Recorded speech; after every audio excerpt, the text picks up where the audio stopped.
사랑하는 영락교회 지체들에게 주 안에서 평화 인사를 전합니다. 오늘은 2024년 7월 2일 화요일입니다. 오늘의 묵상 본문은 이사야서 12장 1절로 6절까지의 말씀입니다. 오늘 본문 말씀 12장 1절부터의 말씀은 이렇게 시작합니다. 그날에 내가 말하기를 여호와여 주께서 전에는 내게 노하셨사오나 이제는 주의 진노가 돌아섰고 또 주께서 나를 안위하시오니 내가 주께 감사하겠나이다 할 것이니라. 우리 12장은 이제 감사 찬송입니다. 6절로 이루어진 짧은 감사의 찬송이고 10이기도 하죠. 그런데 이 감사의 찬양, 이 12장이야말로 이제 우리 신앙의 뭔가 결정체라 그럴까요? 굉장히 깊은 비밀이 들어있죠. 뭐 성경 안에 그런 비밀이 가득하죠. 주님이 신비시니까, 주님이 영이시니까 현상 세계에서 말씀을 만나는 우리에게는 늘 신비가 피어나는 거죠. 그런데 이 12장은 아주 깊은 말씀입니다. 오늘 말씀 가운데 그 깊은 뜻을 만나는 우리 모두가 되기를 주의 이름으로 축원합니다. 그날에라고 하는, 그날에라는 그날이 뭐죠? 계속 나오고 있는 심판의 날입니다. 심판의 날에 내가 말하기를 전에는 내게 노하셨사오나 이제는 주의 진노가 돌아섰고, 주님의 심판이 쭉 진행되고 있죠. 근데 심판의 날이 온 거예요. 심판의 완성입니다. 우리의 삶의 자리라고 하는 것, 주님으로부터 소외되고 주님과의 관계가 단절되어 있는 우리 삶의 자리가 심판이고 저주죠. 그런데 주님의 심판이 이 현상계 가운데 임했다라는 것은 본질의 역사가 회복된다는 뜻이고, 또 주님의 구원의 회복이 우리에게 이루어진다는 의미죠. 그날은 심판의 날이지만 그날은 구원의 날인 겁니다. 그래서 주님이 그날에 내가 말하기를 여호와의 주의 전에는 내게 노하셨사오나 이제는 주의 진노가 돌아섰습니다. 현상적으로 보면 지금 우리가 살고 있는 땅은 좋아 보여요. 또 좋은 것만 보잖아요. 그래서 풍요롭고 뭐 좋아지고 뭐가 막 이러지만 무슨 무슨 지역에 5성급 호텔이 들어섰다 막 이런 게 큰 뉴스가 되죠. 그 사람의 가난한 사람들이 힘들어하고 노숙자들이 힘들어하는 얘기가 뉴스가 됩니까? 그런 거죠. 막 화려하고 빛나고 멋진 것처럼 이야기하지만 19세기의 대영 제국의 전성기였다고 영국의 길디드 에이지라고 그러잖아요. 길디드 에이지. 휘황찬란한 세상인 거죠. 너무나 멋진 세상. 갖고 싶은 거 다 뺏어오고 거기에 그 길디드 에이지를 상징하는 영국도 마찬가지, 미국도 마찬가지입니다. 그 19세기 말 이럴 때 그 건물 집들 보면은 입이 딱 벌어지죠. 입이 딱 벌어져요. 미국도 길디드 에이지의 유산이 있지만 그거는 사실은 미국은 자체적으로 생산이 높고, 그래서 그 길디드 에이지의 그 유럽에 있는 것 이제 그런 게 몰락하니까 그런 집들을 사서 그걸 분해해서 가지고 와서 미국에서 다시 이렇게 건축 자재를 이용해서 집을 짓고 이래서 동부 같은 데 가면 그 유산들을 또 볼 수도 있습니다. 그런 휘황찬란한 세상이 있었지만 그럴 가장 빛난 시기의 영국조차도 영국에서 그런 부유함을 누린 사람은 채 1%, 0.1% 이렇게밖에 되지 않았다는 거죠. 국민의 99.9%는 다 극도로 가난했습니다. 아이들이 작다는 이유로 탄광촌이나 불뚝청소 이런 거 전부 아이들이 했어요. 아이들이 4살, 5살이면 일을 시작해서 그 사진들이 남아있죠. 근데 아이들의 그 천진한 모습, 근데 온 그 숯검댕이를 쓰고 20대에 대부분 죽었습니다.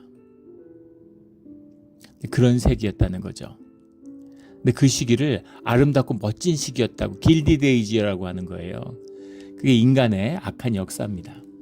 근데 그런 것을 용납하지 않으신 주님의 심판이 임했을 때는 현상적으로 망했다, 부서졌다 막 이러지만 거기서 주님의 다 망한 것 같은 자리에서 씨앗의 역사가, 구루터기에서 성스러운 씨앗의 역사가 시작되는 것이죠. 그 아름다움에 감격하는 겁니다. 그리고 그 가운데서 우리를 살리신 남은 자들의 그 감격이 있는 것이죠. 그 감격을 노래하는 겁니다. 주께서 나를 안위하시오니 내가 주께 감사하겠나이다. 물론 살아남는 게 감사하긴 하죠. 그러나 죽은 자도 많이 있죠. 가족을 잃었을 것이고 친구를 잃었을 겁니다. 세상이 다 망한데 그 폐허 가운데 서 있는 하박국 선지자의 이야기처럼 무너진 성터 위에 서서 주님께 따지는 거예요. 말라기, 하박국 그런 것이죠. 그런데 그 이사야의 노래에 나오는 거기에 서서 하나님께 감사의 노래를 바르는 겁니다. 2절에 보면 보라 하나님이 나의 구원이시라 이거죠. 이 고백 하나입니다. 우리가 구원이란 말이 너무 남발돼요. 칩그레이스라고 하도 구원을 남발하니까 무슨 뭐 설교 한 번만 해도 구원이라는 얘기를 뭐 10번 이상 듣죠. 맨날 구원 하니까 또 구원 받았다 그러니까 구원이 아주 값싼 구원이 돼버린 겁니다. 미국 사람들이 칩그레이스라고 그러죠. 그런데 지금 12장에 와서 이사야의 구원이란 말이 처음 나왔어요. 예수아라는 말이죠. 이사야가 예샤야잖아요. 같은 말입니다. 여호와는 구원이시다라고 하는, 하나님은 나의 구원이시라. 이사야로 부름을 받았는데 그 주님의 부르심의 감격을 경험하는 거죠. 아, 주님은 구원이셨군요 라고 하는. 주님이 구원이시라는 것은 현상계에서 나를 살려주셨다, 현상계에서의 파멸에서 나를 피하게 해주셨다 라는 의미만이 아닙니다. 뭐 그것도 구원이라고 얘기할 수 있겠지만 주님이 우리의 구원이신 거예요. 다 망했는데 아, 주님은 살아계셨군요, 저도 주님 안에 살아있군요, 이게 구원인 거죠. 이걸 만나는 자는 주님이 구원인 걸 아는 겁니다. 구원의 감격으로 살아가는 자들, 그들이 예배자들이죠. 그래서 예배자들은 세상에 어떻게 할 수가 없어요. 예배자들은 세상의 종노릇을 할 수가 없습니다. 종노릇을 시킬 수가 없어요. 종이라는 것은 주인이 먹여주고 먹여주는 현상의 가치에 무릎 꿇은 자들이잖아요. 그런데 본질의 세계를 만났는데 어떻게 현상의 가치에 무릎을 꿇겠습니까? 자식과 하나 된 자가 세상에 무엇을 주면 자식과 바꾸겠어요? 본질인데, 생명인데 뭘 갖고 와도 안 바꾸죠. 하물며 주님과 무엇을 바꾸겠습니까? 현상계에. 모래밭에 낮에 나와서 놀고 있는데 여름 되면 이 모래밭에 나와서 놀죠. 참 아름답습니다. 가족들이 애들이 엄마 아빠하고 모래성 만들고 이런 거 보면 참 아름다워요. 그래서 이제 그 바닷가에서 그걸 보고 있으면 해질녘이 되면 돌아가려고 하는 거죠. 그럼 애가 모래밭에서 엎어져서 막 웁니다. 자기가 만든 모래성을 두고 가는 게 너무 안타까운 거죠. 모래성을 아무리 쌓고 아름답게 만들었어도 가야 되는 거죠. 부모가 데리고 가는 거예요. 막 엉엉 울면서 막 매달려서 가요. 그런데 그건 현상이죠. 현상이 절대화된 거죠. 아이한테는 모래밭이. 하지만 부모 대신 모래밭을 선택하겠습니까? 그 순간에 아이는 그런 짓을 할 수도 있겠죠. 뭐가 뭔지 모르니까. 그러나 부모를, 그 자기의 삶을 그 모래성에 집착하지 않고 떨어져서 볼 수 있으면, 거기서 깨어지면 그러면 모래성을 아무것도 아닌 거죠. 그 우리의 삶 아닙니까? 잠깐 살다가 하는데 자기 생명과 그걸 전부 다 누리지도 못하고 전부 돈 버는 것에 자기를 속이고, 돈만 많으면 여유가 있을 텐데, 돈만 많으면 즐길 수 있었을 텐데, 자기가 지금 가진 것도 못 즐기고 못 누리는데 더 가지면 더 누리겠습니까? 인생을 다 떠내려 보내는 인간의 사악함이죠. 주님을 만나니까, 생명을 만나니까 아, 이거였구나, 이게 진짜구나, 감격의 노래를 부르는 거죠. 다 망한 폐허가 된 그에서 주님을 찬양하는 겁니다. 거기서 생명이 피어나는 거죠. 보라 하나님은 나의 구원이시라. 내가 신뢰하고 두려움이 없으리니 주 여호와는 나의 힘이시며 나의 노래시며 나의 구원이심이라. 하나님이 나에게 신뢰하고 두려움이 없으리니, 구약의 2대 가치잖아요. 구약의 성경이 증거하는 가장 중요한 믿음과 두려움이죠. 믿어라, 두려워하지 마라. 주님과의 관계를 상징하는 거잖아요. 그런데 주님을 믿고 두려움이 없습니다. 그러면 자유한 거죠. 그러면 생명이 피어나는 겁니다. 그러면 깨어나는 것이죠. 그 노래를 부르는 거예요. 우는 게 아니라 통곡해야 될 것 같은데 주님께 감사의 찬양을 올리는 거죠. 이것이 예배자입니다. 구원의 감격을 누리고 사는 자. 우리 예배자로서 살아가는, 구원의 감격을 깨우쳐지는 그 감격으로 살아가는 우리의 신앙의 자리가 되기를 주의 이름으로 축원합니다. 이렇게 돼야 되는 거죠. 이렇게 돼야 되는 겁니다. 우리가 현상의 어려움 속에 눌려가지고 예배 자리에 찾아와요. 주님 좀 도와주십시오. 예, 주님 이것 좀 어떻게 해결해 주십시오. 그것도 진실이죠. 예, 내가 내 진실이 뭔지 내가 어떻게 압니까? 그게 진실인 줄 알고 나왔어요. 주님을 만나면 내 현상의 모든 것들이 다 깨어져 버리는 거죠. 현상의 모든 게 깨어졌다는 얘기는 내 심령이 깨어졌다는 얘기입니다. 내 심령이 깨어지면 현상이 깨져요. 그러면 진실이 드러나는 거죠. 그래서 그 진실을 보게 되는 겁니다. 주님과 만나는. 그래서 그런 고백들을 많이 나오죠. 또 종교는 그 흉내내가지고 막 무슨 큰 깨우침 얻은 것처럼 크게 자유한 것처럼. 근데 종교의 본질은 돈과 권세입니다. 그거밖에 없어요. 현상이기 때문에. 그러니까 가짜니까 더 아름답게 꾸미고. 그러나 그 본질을 만난, 그 깨어짐을 만난 그 성도의 고백, 이 찬양이 흘러나오는 거죠. 주님이 그것을 기뻐하시는 겁니다. 기뻐하시는 거예요.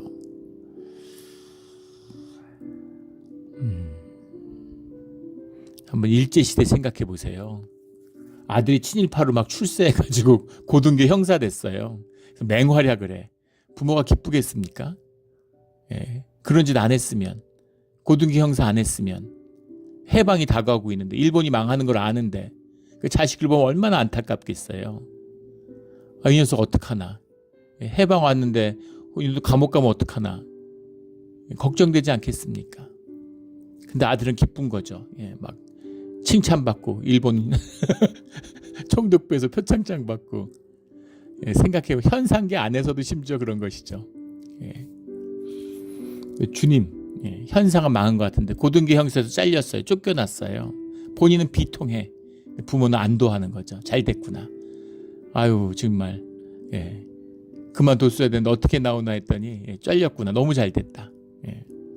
이런 겁니다.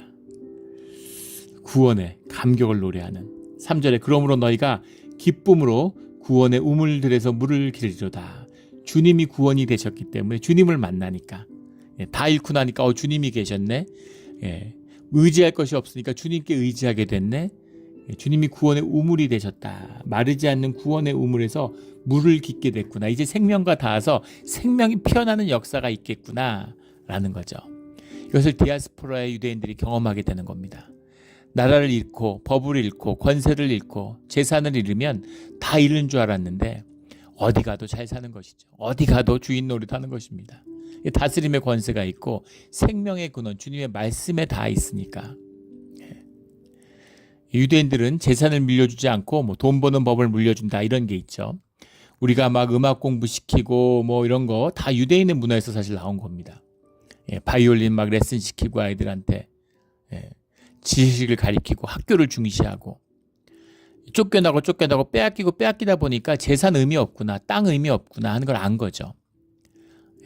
지혜가 있어야 되는구나, 지력이 있어야 되는구나, 기술이 있어야 되는구나. 그런 거를 안 거예요. 빼앗아갈 수 없는 내 몸이 가지는, 내 몸에 지닌 내 실력, 이것이 나의 참된 자산이구나 하는 걸 알게 된 거죠. 그것도 놀라운 발견 아니. 그걸로 유대인의 유산이 오늘날 학계와 의학계, 과학계 이런 데를 휩쓸고 있는 파워의 근간이죠.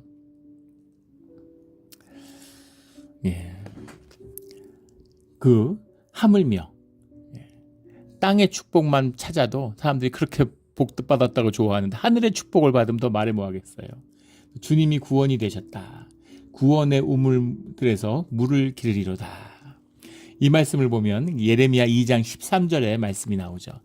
예레미야 13장 예루살렘이 망할 때의 이야기잖아요. 이 사야는 망한다 이러고 예레미야는 망하는 거를 이제 직접 보는 망한 예루살렘에서 말씀을 선포하는 이제 그런 그 선지자죠.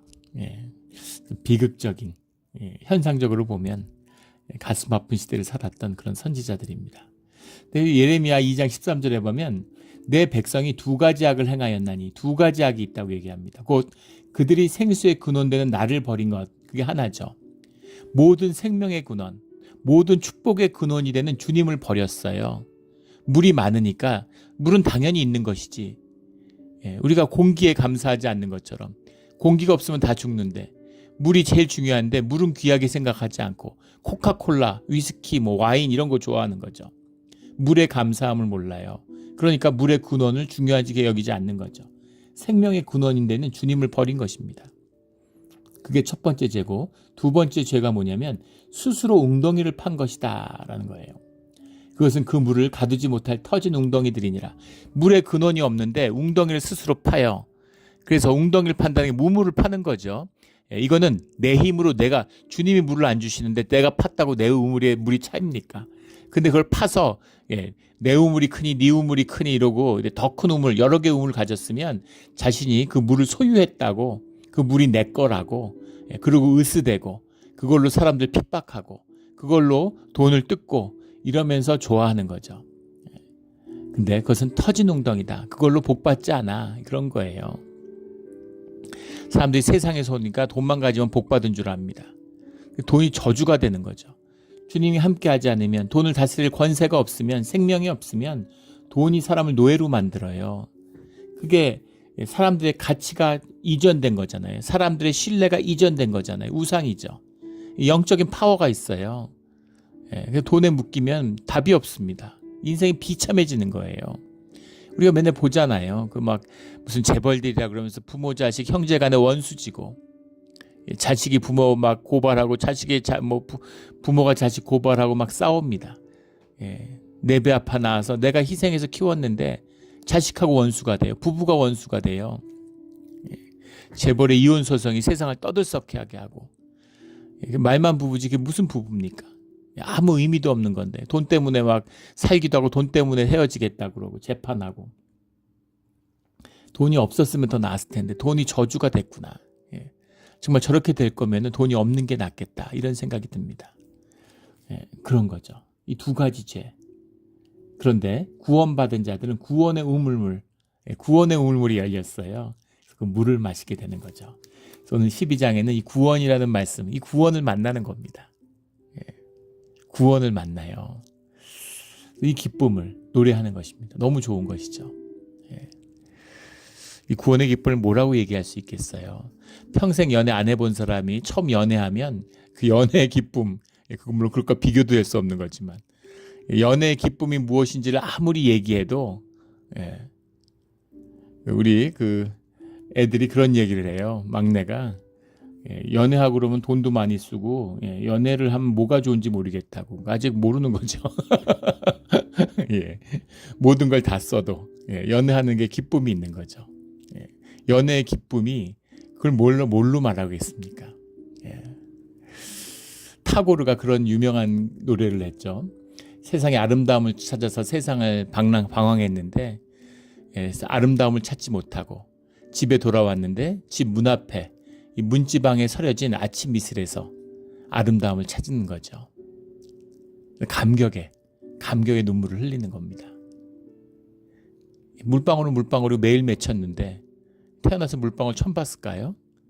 근데 아름다움을 찾는 그 마음이 그 현상을 통해서 많은 것을 만나게 되는 거죠. 과학자들은 현상을 분석하는 사람들이니까 아주 맞지만 아주 어리석은 얘기를 하죠. 미술 작품을 보세요. 미술 작품이면 뭐 화학적으로 거기 물감이 음악은 뭐예요? 음이라는 건 박자와 길고 짧은 것과 높고 낮은 것밖에 없죠.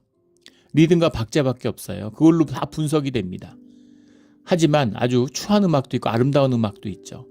음악을 통해서 영의 위로를 받기도 하고 즐거워서 춤을 추기도 하고, 음악이 좋으면 사람들이 몸을 들썩들썩하고 춤을 춰요.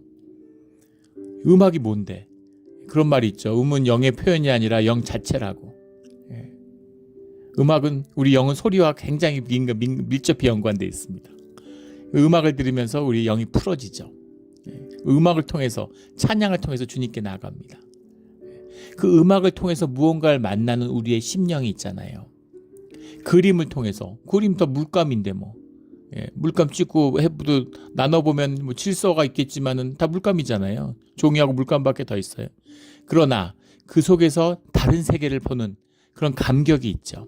그걸 통해서 위로를 받는 깊은 심령이 있습니다. 그게 인간의 비밀이에요. 하물며 연애하면 막 새가 노래하고 개가 웃고, 개가 웃었네? 매일 봤는데 걔가 사나운 줄 알았더니 걔가 흐뭇하게 날 보고 웃고 있어요. 연애하러 가는데. 예, 우리 심령의 비밀입니다. 영의 비밀이죠. 하물며 주님과 교제를 하면 어떻게 되겠습니까? 이걸 뭘 말로 하겠습니까? 늘 답답하죠. 답답한 겁니다. 그 장자라는 책에 보면 도를 깨달은 자는 말을 잊어버리는데 어떻게 말로써 도를 전할까 이런 말이 나오죠. 정말 기가 막힌 말 아닙니까? 그래서 이거 참 설교자의 답답함입니다. 이걸 뭘 말로 하겠어요? 주님을 만난 사람은 말이 필요 없는 거죠. 자기의 감격을 그냥 노래한 겁니다.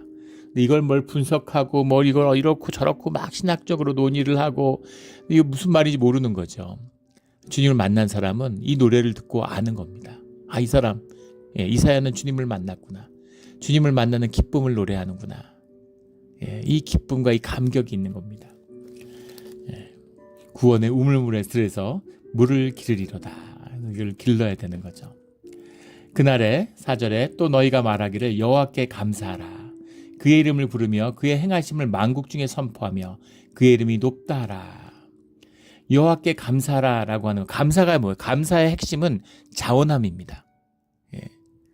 자원함과 진실함이 주님을 만나는 두 가지 비밀이죠. 감사한다는 건 자원함이에요. 물론 우리가 현상적으로 감사 한 채 할 수 있겠죠. 하나도 안 감사한데 아유 뭐 감사합니다 뭐 이러고 뭐 그냥 식당 같은 데 가면 아유 감사합니다 뭐 이렇게 얘기하는 그런 게 아니죠. 감사라는 건 자원함의 표현이죠. 자원함이 감사의 본질입니다.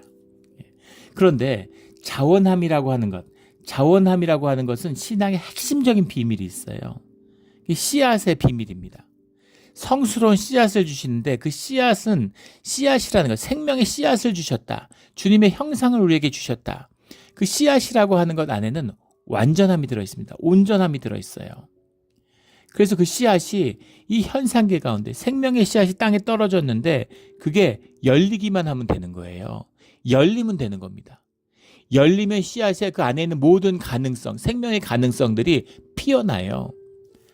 기후가 있고 날씨가 있고 습도가 있겠지만 그 모든 환경에 맞게 이러면 이렇게 저러면 저렇게 그러면 그렇게 피어나는 겁니다. 피어나요. 열리기만 하면 되는데 열리지가 않아서 썩어서 버리는 거죠. 열려야 되는 겁니다. 그런데 어떻게 열리느냐는 거예요. 그 열리는 비밀이 바로 자원함입니다. 그래서 신앙에서 자원함을 그렇게 중시하는 거예요. 우리 교회에서 잡초 뽑을 때 같이 날 정해서 함께 뽑죠. 나무도 치고. 우리 지난 주 중에 지난 주일 예배 때 우리 이제 교회 소식으로 우리 교회 창틀 공사가 다 마무리되는 것을 나눴죠. 10년 전에도 우리 창틀 바꿔야 된다는 얘기 들었어요. 그런데 우리가 이렇게 정말 교회에서 생활하면서 같이 삶을 나누면서 이렇게 또 은혜가 차오르고 이래서 결국 그걸 다 바꾸고 외벽 공사도 다시 할 수 있게 됐습니다. 굉장히 감격이 있어요. 이거 뭐 얼마 든다고 누구 하나 돈 내가지고 사람 사가지고 쫙 바꾸면 그냥 싹 다 바꿔버리는 건데 이게 10년 걸릴 일일까? 그런데 그렇게 돈으로 그냥 사람 누가 하나가 바꾸는 거하고 사람들이 정성을 모아가지고 기도하면서 이렇게 바꿔가는 거하고는 전혀 다른 것입니다. 요즘엔 그냥 그런 소리 하는 분 없는데 처음에 오니까 다들 깨지고 오랫동안 교회가 분열하고 싸우다 보니까 다 피폐해져가지고 다들 이제 그 에고의 종교 생활을 이제 종교 생활조차도 제대로 안 됐었죠. 전 비참한 상태였는데 그런 분 하는 분이 여러 분 있었어요. 그 이제 센 척하는 거죠. 와서 목사님 이러면서 뭐 우리 교회 예산 정도는 내 혼자도 감당할 수 있다고. 나 혼자도 감당할 수 있다고. 근데 그런 얘기했던 분들은 지금 교회 아무도 없습니다. 예배자도 아니고 11조도 못해요. 신앙의 삶도 영위하지 못합니다. 애통함도 없어요. 에고의 사람이고. 그러니까 이제 자랑하고 싶고 높임받고 싶고 인정받고 싶은 거죠. 그런 걸 인정해주고 높여주면 종교에서는 그런 걸 하잖아요. 또 그러면 좋아가지고 뭐 또 헌금도 하고 그러겠죠. 아무 의미 없는 것입니다. 아무 의미가 없어요. 왜냐하면 어차피 본질에 그 생명의 씨앗은 썩어버린 것이기 때문입니다. 생명의 씨앗을 틔우는 자원함이 있어야 되는 거죠. 사람 사서 잡초 뽑으면 그게 무슨 의미가 있습니까? 자원함으로 모이자 그래서 모이는 것, 뭐 그것도 이제 의미가 있는 거겠지만 나오는 분들한테 더 귀한 것. 우리 코로나 때 교회가 셧다운돼 있었는데 11개월 동안 그때 와서 누가 시킵니까? 누가 하라 그럽니까? 근데 교회 와서 묵묵히 잡초 뽑고 밖에 정리하고 청소하고 가는 분들이 계세요. 이것이 자원함이고 이것이 예배자입니다. 자원함으로만 그 껍데기가 깨지고 열리는 겁니다. 예를 들자면 뭐 좋은 예가 새 알 같은 거죠. 새가 생명이에요. 알 안에 있어도 계란 안에 있어도 닭이 온전합니다. 생명을 다 갖췄어요. 근데 자기 힘으로 그 알을 깨고 나와야 되는 거죠. 근데 그 알을 깨는 게 엄청 어렵다는 거 아닙니까? 오리 알의 절반 이상이 그 알을 깨다가 오리가 죽는데요. 그 알로 나오면 다 때 되면 나오는 줄 알았더니만 그 깨는 게 목숨을 거는 정말 죽어라 해서 알을 깨고 나오는 거죠. 근데 중요한 건 뭐냐면 그 알을 깨고 안 깨고 나오면 결국 죽는 것인데 깨고 나오는 게 힘든데 그거를 좀 깨고 나올 수 있도록 도와주려고 그 알을 깨주면 어떻게 될까요? 알을 깨면 바로 죽습니다. 이게 생명의 비밀이죠. 우리의 껍데기, 우리의 현상 세계가 우리의 생명이라는 것을 우리가 생명의 현상을 뛰어넘어야죠. 우리가 우리의 생명이 생존을 뛰어넘어야 됩니다. 그런데 뒤집어 말하면 그 생존의 세계가 현상의 세계가 우리의 진실과 생명이 자라나는 것을 막고 있는 것 같지만 동시에 보호하고 있는 거죠. 두 측면이 있어요. 깊은 비밀이죠. 깊은 이야기입니다. 지키고 있는 거죠.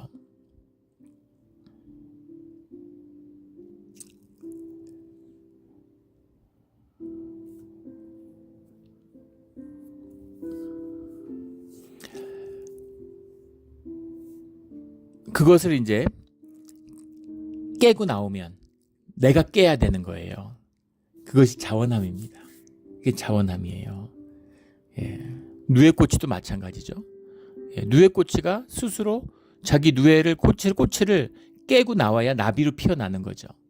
나비가 될 모든 생명의 가능성을 이미 품고 있어요. 나오기만 하면 됩니다. 근데 그거를 못 깨고 나오면 그 안에 죽는 거죠. 그렇다고 누에를 이렇게 찢어주면 고치를 찢어본 분 있습니다. 찢으면 그 안에 액체만 있어요. 그 누에가 싸고 있기 때문에 그 안에 생명이 연그는 겁니다. 그 아픔과 그 스트러글링을 통해서 연그는 거예요. 그래서 그걸 스스로 깨고 나오면 그러면 생명이 피어나는 거죠. 근데 평생을 현상세계에 나와서 우리 이 땅에 보내셨는데 알을 못 깨는 겁니다. 알을 못 깨요. 그걸 깨야 되는 것이죠. 그것이 구원의 감격인 거예요. 그걸 깨고 나오니까 생명세계를 만나는 감격이 있는 거죠. 그것을 깨고 나오는 감사라라고 하는 이 깊은 자원함의 비밀이죠. 감사라는 자원함입니다. 우리 자원함의 비밀로 예배자의 자리에 쓰는 그런 우리 모두가 되기를 주의 이름으로 축원합니다. 귀 있는 자는 들을지어다. 자원해야 되는 거죠. 우리 교회에서 저희한테 뭐 하라는 얘기 들어보신 분 거의 없을 거예요. 물론 무슨 그 중직자 중에서 부서장 이런 걸 하면 뭔가 현상적으로 다루어야 할 일 때문에 말씀드리는 경우는 있죠. 뭐 교회 휴지 떨어져서 휴지 갈아야 된다. 제 교회 매일 나오니까 이제 그런 걸 말씀드리긴 합니다. 그러나 뭘 이렇게 해야 된다, 저렇게 해야 된다 하고 강요하지 않아요. 그걸 강요하면 종교인이 됩니다. 종교인이 되면 아무리 거룩하고 아무리 멋져 보여도 아무 의미가 없어요. 나띵입니다. 막 재직에 세워가지고 잘한다 이래가지고 막 일 많이 하고 그래봐야 황폐한 밖에 남는 게 없어요. 의의가 높아져갖고 남들 정죄하고 상처 주고 갈등만 됩니다. 그게 무슨 의미인지 우리 교회는 너무나 잘 알고 있죠. 오직 자원함으로 이 알을 깨고 나오는 그 감사함이죠. 감사하라. 그의 이름을 부르며 그의 행하심을 만국 중에 선포하며 그의 이름을 높다 하라. 여호와를 찬송할 것은 극히 아름다운 일을 하셨으니 이를 온 땅이 알게 하라. 온 땅이 알게 하라. 소리 높여 불러라. 드러내라. 기쁨을 노래해라. 이게 왜 이렇게 노래하라고 그럴까 주님은? 내가 해줬으니까 그거 세상에 알게 해 이런 뜻인가요? 절대로 잊지 마. 나한테 감사함을 너희 잊으면 안 돼 이런 말일까요? 아니겠죠. 주님의 이 구원의 감격을 누린 자, 이것을 세상에 노래하고 세상에 알려야 하는, 그것을 세상으로 살아가야 하는, 세상과 하나 되는 비밀이 있어요. 그것은 죄의 저주를 끊는다는 의미가 들어요. 이게 찬송의 의미죠. 그리고 찬양해야 되는 의미예요. 죄의 저주를 끊어야 됩니다. 죄의 저주라고 하는 것은 중심의 진실을 빼앗아가요. 중심의 진실을 빼앗아가는 것이 죄의 저주입니다. 그래서 지름길로 살려고 그래요. 빨리 이루려고 합니다. 빨리 성공하고 내 존재가 준비가 안 돼 큰 성공을 거두려고 하고 로또 같은 거죠. 돈벼락 맞고 싶고 나는 준비가 안 됐는데 다스릴 권세가 없는데 돈이 필요 없는데 산더미같이 돈을 쌓아놓고 싶고 그렇게 되는 거죠. 가짜예요. 그 죄의 저주에 걸려들면 내가 가짜로 살게 되는 겁니다. 가짜로 살아서 성공할 수도 있고 가짜로 세상에서 세상을 농락할 수도 있겠죠. 또 사람들 속여서 큰 돈 모을 수도 있겠죠. 그러나 중요한 건 뭐하면 죄의 저주에 걸려들면 나의 심령이 죽는다는 거예요. 심령이 죽는다는 건 우리가 불신의 심령을 가지게 된다. 불신의 영혼을 가지게 된다라는 의미입니다. 이것이 우물물이 끊긴 자의 모습이죠. 그렇게 되면 아무것도 믿지 못해요. 모든 것을 의심하는 겁니다. 부인도 의심해, 자식도 의심해, 세상의 모든 걸 다 의심해요. 그런데 주님 믿을 수 있겠습니까? 종교 생활하는데 종교인들이죠. 직업적 종교인이에요. 하나님을 믿지 않아요. 주님이 계시니 안 계시니 무슨 그런 걸 갖고 싸우고 이거 진짜 한심한 거죠.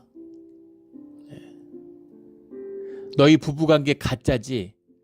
그런데 진짜야 우리 진짜 부부야 이러고 싸우는 사람 그렇게 싸운다 그러면 의심해 볼 여지가 있죠. 저 진짜 부부 아닌 거 아니야? 의심하지 않겠어요? 매일 집에서 같이 사는데 진짜야 그리고 결혼 증명서 들고 나오고 신혼 무슨 혼인 신고서 이런 거 들고 나오고 이러면 뭔가 이상한데? 같이 안 사는 거 아니야? 의심해 보겠죠. 같이 사고 같이 부부인데 의심받을 게 뭐 있고 누가 의심하거나 말거나 무슨 상관이에요? 부부인데 아무 상관 없는 거죠. 그런데 내가 가짜가 되면 모든 걸 의심하게 되는 겁니다. 진짜 부인일까? 부인 이름으로 재산했다가 그런 얘기들 나오잖아요. 부인 이름으로 이렇게 재산 옮겨놨다가 독살당한 남편 이야기 이러고 맨날 뉴스에 세상이 악하니까 맨날 그런 이야기들 만들어내서 막 이렇게 퍼뜨리고 그런 일이 있겠죠. 악한 세상 가운데. 근데 마치 그것이 인간의 진실인 것처럼 속이는 거죠. 자식들한테 돈 주면 자식들이 자기 버릴까봐 죽을 때까지 돈 움켜쥐고 있고 그런 불신의 영혼. 이게 죄의 저주죠. 죄의 저주 가운데 살아가게 되면은 현상 세계를 거부하게 됩니다. 현상을 살고 생존을 살면 생존에 매달리니까 맨날 현상 얘기만 하니까 맨날 돈 얘기하면 돈 벌 것 같습니까? 너무 잘 아시겠죠. 돈 좋아하면 돈 벌면 세상 사람들 다 부자 됐지. 현상 얘기를 하는데 현상을 거부해요. 그래서 현상 세계 가운데 아무것도 이루지를 못한다는 겁니다. 넘된 거죠. 마취되는 거예요.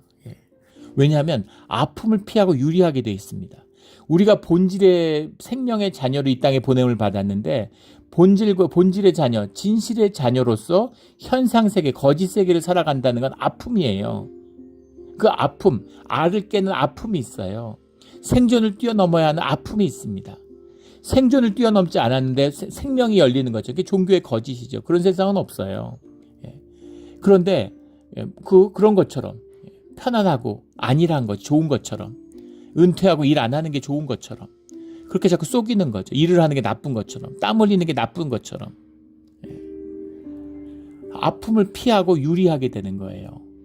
가인의 이야기잖아요. 죄가 내 중심을 잡으면 피하고 유리하는 삶을 살게 돼 있어요. 그래서 피하고 유리하고 살다 보고 성을 쌓으니까 결국은 허무함밖에 남는 것이 없는 거죠. 두려움으로 살다가 허무함으로 끝나는 겁니다. 이게 죄의 저주죠. 진짜 자기가 살아야 할 삶의 자리에서 자기를 한 번도 살아보지 못하는, 난 누구였을까? 난 실제로 뭘 좋아했을까? 난 뭘 해야 되는 것이었을까?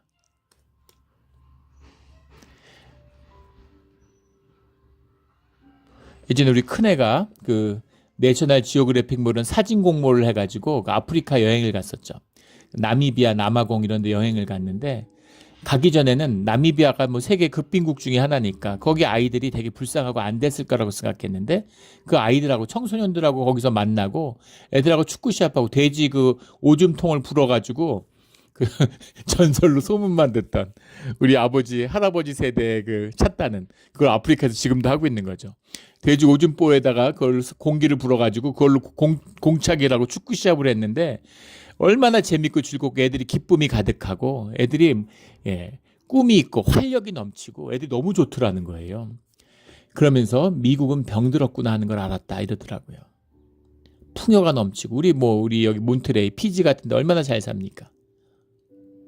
근데 애들이 다 기가 죽어 있고 다 눌려 있고 자신감이 없고, 대학도 안 갔는데 고등학생인데 취직 못할까 봐 두려워하고 먹고 살 걸 두려워하는 거죠. 전부 다 뭐 의사 안 되면 큰일 날 것처럼. 그래서 막 자식들 공부를 막 잡고, 의사 못 되면 간호사라도 돼야 되고 막 변호사 되라 그러고, 무슨 직업 같든지, 뭘 좋아하는지, 무슨 데 어디서 기쁨을 느끼는지 뭐 이런 게 없어요.